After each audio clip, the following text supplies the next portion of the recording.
attacks continue to be more sophisticated and involve various vectors within the organization, we need to see primary security controls similarly work more closely together and more collaboratively.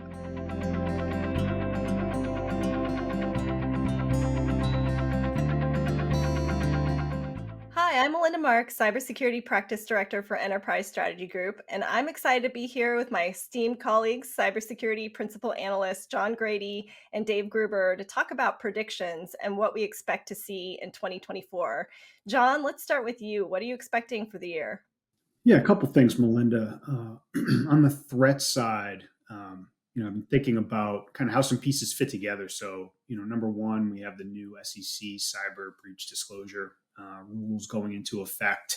So it's going to give us more visibility across both public and private organizations as far as what's happening when they're attacked.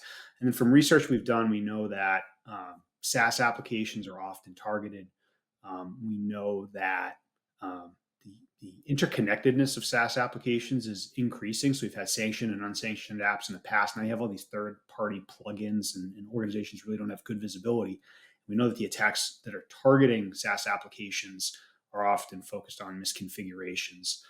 And so really, I think all that kind of comes together in the fact that we'll see multiple sizable breaches resulting from misconfigurations of third-party apps that are going to be disclosed because of that new regulation. So that's the first one. And then the other piece is around DDoS. So this is something I've covered for over 10 years now, even before ESG. I've always found it interesting because it kind of ebbs and flows. And we hear about it, then it goes away. And it was really prevalent when the motivation was hacktivism behind attacks. And I think because of some of the political things that are going on and the ease of launching those types of attacks. We already started to see this in 2023. The size and scope of these attacks was starting to ramp up. I think we'll see a lot more in 2024. So I think we'll be on the uptick relative to DDoS as well. So from an attack perspective, a lot of different things for security teams to be worried about. Yep. And Dave, what do you expect with the threat landscape this year? Well, so the things that I'm most concerned about that I think security teams should be most focused on thinking about strategies to overcome. One, the continuing ransomware threat, of course, will be top of mind for most organizations, followed by supply chain oriented attacks that enter through third party software.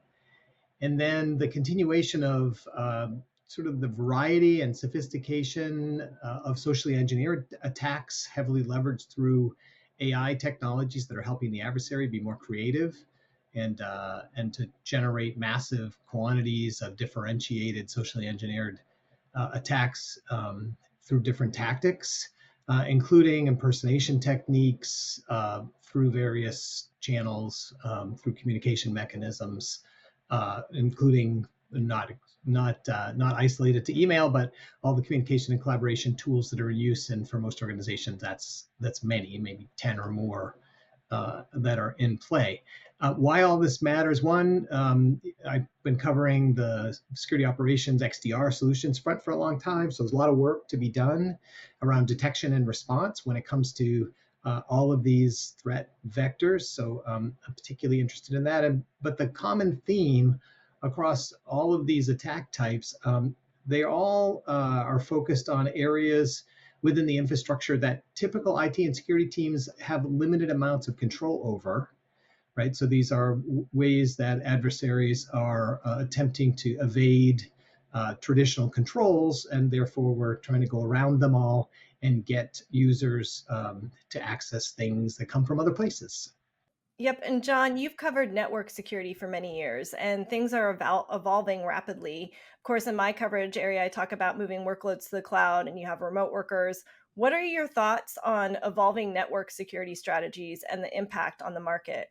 Yeah, but I mean, both those things are relevant in my area as well. But one of the things that I'm looking at, I cover, the secure access service edge space, or SASE or SSE on the security side, and that really focuses a lot on networks and security convergence. What I'm starting to see now is network and endpoint convergence. So we've seen, both kind of historically and some startups focus on secure web gateway from an endpoint perspective. With enterprise browsers, there was an acquisition recently by Palo Alto Networks. That budget's being pulled from the network security space. So SASE is all about putting protection kind of closer to the users. Better experiences, coverage across different device types and different location scenarios and things like that. And I think an endpoint presence really fills a gap that SASE's been struggling with. So I think we'll see some more momentum there. And then relative to that, just at a market level, I think we're due for a big acquisition in that space. There's a lot of competitors. There was a recent acquisition of Juniper by HPE that had a SASE component, but it's really more focused on the network and kind of elsewhere. Security and SASE piece was really a second or third kind of consideration there, I think. But I think we're due for a significant acquisition in that space just for consolidation.